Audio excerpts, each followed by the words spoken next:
And welcome back. We're part of the Spoiler Kings. I'm Brian the Grizzly with Brand Man Brandon. We're here to talk about Abigail. We're going to do a movie review on this movie that came out last weekend, which is pretty awesome. But first, I'm going to read a quick synopsis about it, and then we'll go through our likes, our dislikes, and we'll rate the movie. So here we go, real quick. But here's a group of would-be criminals kidnaps a 12-year-old daughter of a powerful underworld figure, holding her for ransom in an isolated mansion. Their plan starts to unravel when they discover the young captive is actually a bloodthirsty vampire. That's a great synopsis. Yep. I think that pretty much sums it up, huh? Exactly. What did you think about the movie? What are your likes, man? Holy crap. This movie was like crazy entertaining. I think if I had to like describe it, it's basically like Reservoir Dogs meets From Dusk Till Dawn. Little bit of Fright Night in there.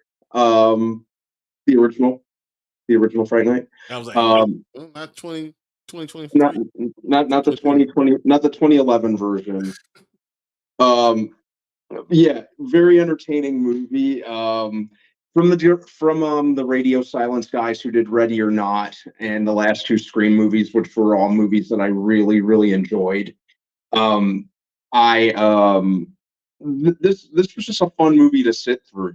Very much a creature feature. I thought the acting was I thought it was well cast. The little girl who played the title character, Abigail, Alicia Weir, she's got a career in front of her. She was amazing. Amazing. Oh, like, the only other thing I saw her in was like the Netflix version of Matilda from like a year and a half, 2 years ago, which she was also good in. But she's a 15-year-old girl that in playing a little girl, but just doing it. She did it so well, innocently. It was so cool. Yeah, even the parts before she drops the ruse and reveals what she actually was, I still bought it. I'm starting to grow fonder of an actress that I wasn't really fond of early on, and that's Melissa Barrera. I'm starting to like her more and more with each role because, as you know, she didn't do much for me in Scream 5. To the point where I was very much mocking her, and now I'm starting to take back everything bad I had said about her, because now she's really starting to find her groove as an actress, and she was great in this. Another actor I gotta give his props to. This is coming, Dan freaking Stevens. Yep. That dude is just great in everything he's in. He just plays a total dickhead of a character, but I still liked him because he's Dan Stevens. So you're literally making my point for me. Giancarlo Esposito, Kevin Durand. Kevin Durand is a perfect character for what he played. He's perfect for the character. Just like a lunkhead of a character. I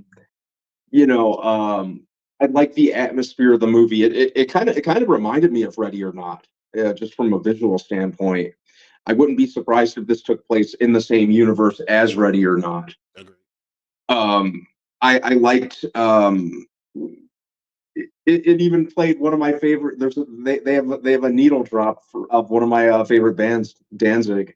So like any movie with a good Danzig needle drop is good with me. Gorier than I expected. Holy crap! There was no shortage of that. I'm surprised they seeing like bloods and guts, actual guts. I was like, oh. Yeah, and like the explosions, like that was crazy in that regard. What else was there? Oh, also like just a fun Easter egg that when Abigail is naming all the thieves' real names, she calls Dan Stevens' character Adam Barrett, and Dan Stevens outside of Downton Abbey, like one thing that really put him on the map was the movie The Guest. And the director of that movie was named Adam Wingard, and then the writer is Simon Barrett. So Adam Wingard, Simon Barrett, Adam Barrett. I thought that was cool. Um, I liked, I know we talk about Kathryn Newton a lot. Liked her character. The punk I'm sorry, the punk rock look was just she was it was just doing it for me. It was just doing it for me in this movie. I like I'm very fond of her as an actress too. Like I said, the only thing I didn't really like her in was Quantumania, but I thought this was a role that suited her, and you could tell that she had a lot of fun. And I'll respect any actress who's like down to do weird shit like that, and she was same with Dan Stevens. He's down to do like weird roles like this. So, but yeah, I know I'm rambling, but overall, very fun time. It's a movie that really understood what it was, and it went all in. All right. My likes it. The movie, as I said, you said it was a fun time. Uh, a lot of jump things that had you laughing. People were laughing loudly, audible laughs throughout the entire movie. So I knew what it was. Uh, when you say Alicia Weir was so good, she was amazing.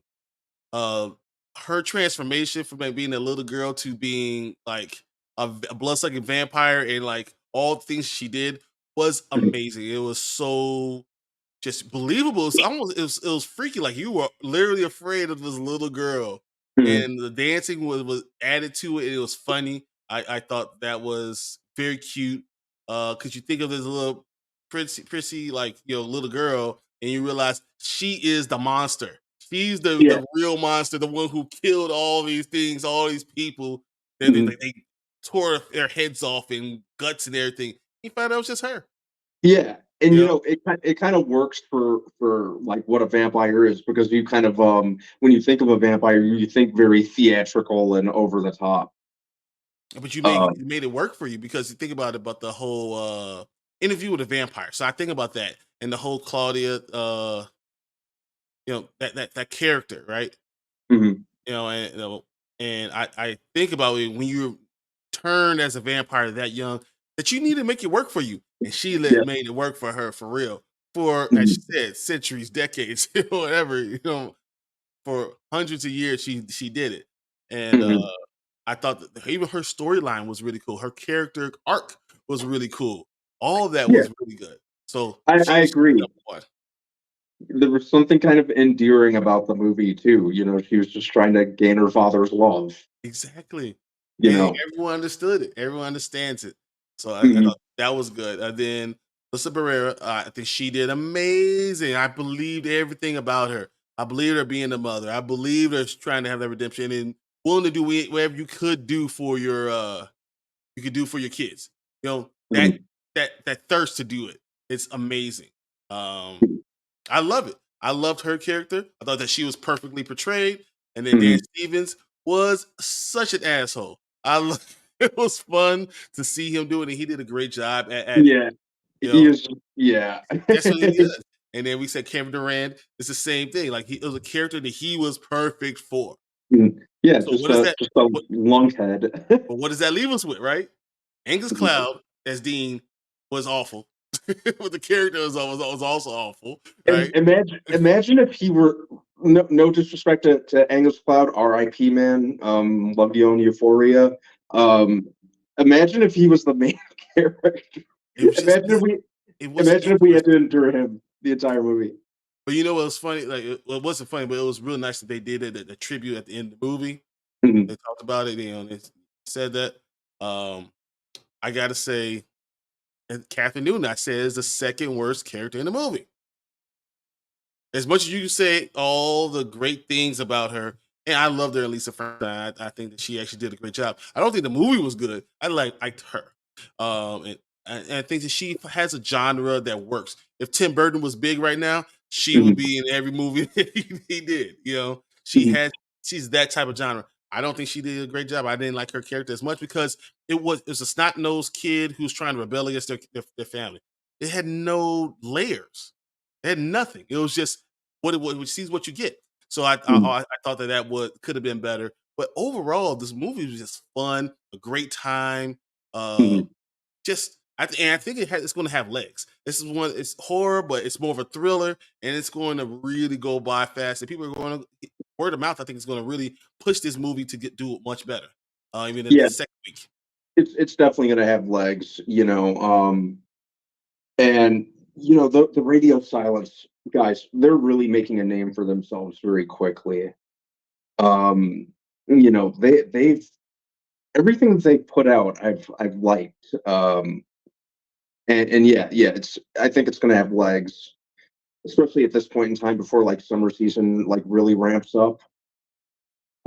Yeah, I agree about it having legs. It already has kind of legs now. People are talking about it like how good it Mhm, really was.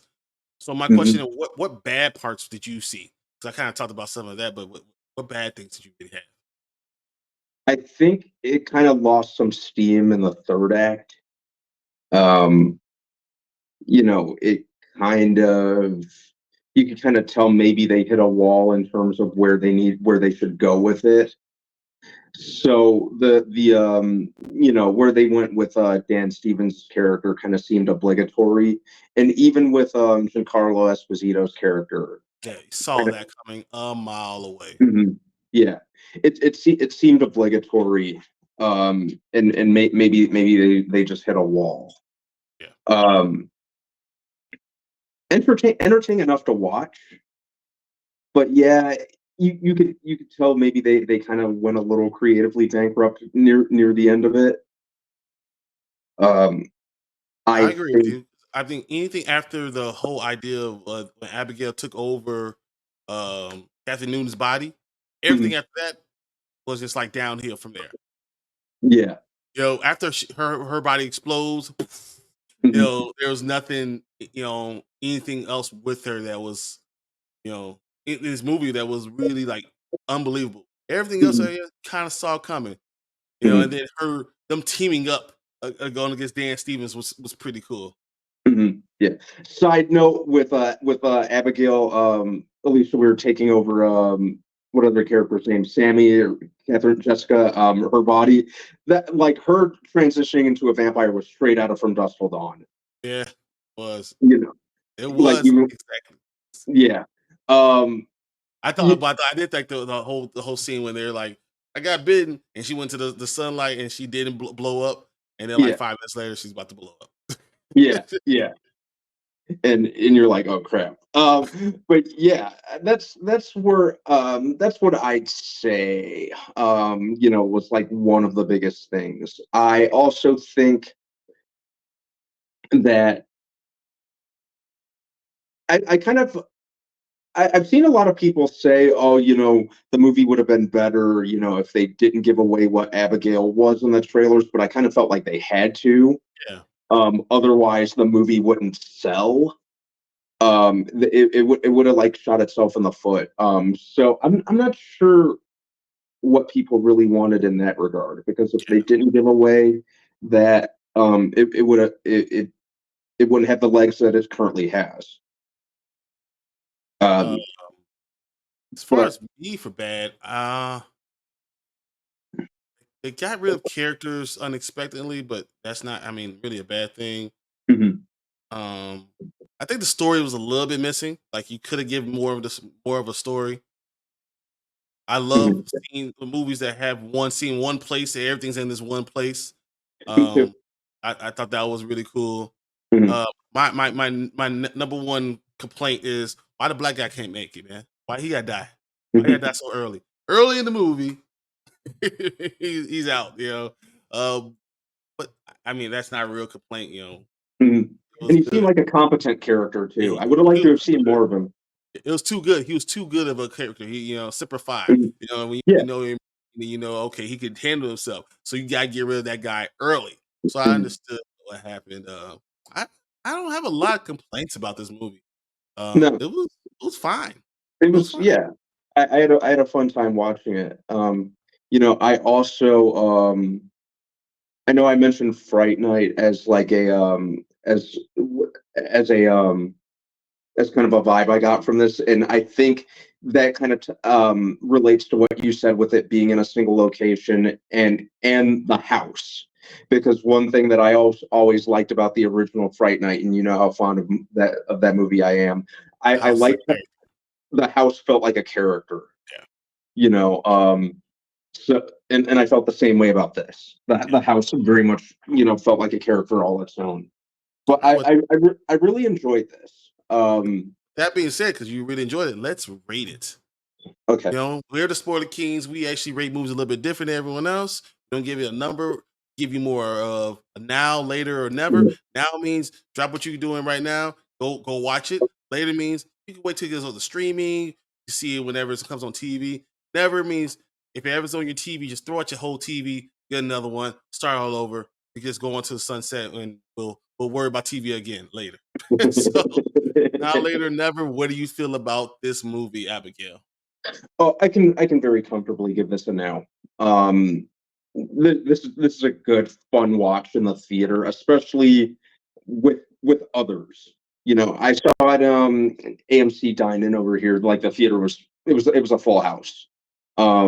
Everyone was having fun watching this. So if you do see it in the theater, try your best. Hopefully you see it like with others in the theater. Everyone was getting into it. It's just a very fun watch in the theater. Yeah, I'd say, I think there's certain horror movies that you need to experience in the theater. This is very much one of them. Horror comedy, good blend of the two. A lot of laugh out loud moments, some jump scares, some legitimate creepy moments too. Very well acted. Just it knew what it was. So I'd say go see this in the theater. This is a now. And give this a now. I enjoyed the movie. I thought it was a real cool date night movie. Mhm. We already talked about the characters, talked about the acting, talked about the story. Could have been a little bit better, but overall, I give this a now. I think this is a very good date night movie for adults. It's a fun time for adults, and I think you wouldn't be disappointed by going to go see this movie. And it's continuing the run of movies that we're getting in April. Mhm. So I like Civil War. I like Abigail. I genuinely, I love that movie too. So like all these movies that were coming out and been fun. This is probably the funnest time I've had in a while. So it's definitely a now for me. Yeah. Right? And I'm gonna look at let's look at the Rotten Tomato score. Where do you think it ranks? Perhaps like a 80, 81, maybe. All right. So the tomato meter is at 85%. So Oh, all the critics mhm. enjoy this movie too. 85%. What do you think that the audience score is? Maybe a little higher, like a 95 maybe. 87% for the audience score. Most people Mhm. really enjoy this movie, all the jump scares, and it's just a smart movie. So I think they're agreeing with us. We're saying is this is a now movie. If you haven't seen it, this is your time to go try it out, check it out. Take your wife, take your girlfriend, take your boyfriend, whoever it is, go out and see this movie and enjoy. Just have a good time at the movie theaters because at the end of the day, that's what it's really meant for. All right. All right, guys. So this is what we think about it. If you guys are watching right now, please comment. Let us know what you guys think about Abigail. Did you enjoy it? Do you think it's a good movie? Do you think it's a now movie? Or would you rate it something else? So let us know. Tell us in the comments. Please like this video. Share it to everyone else you guys see. And we'll be back for some more reviews. So see you later, guys.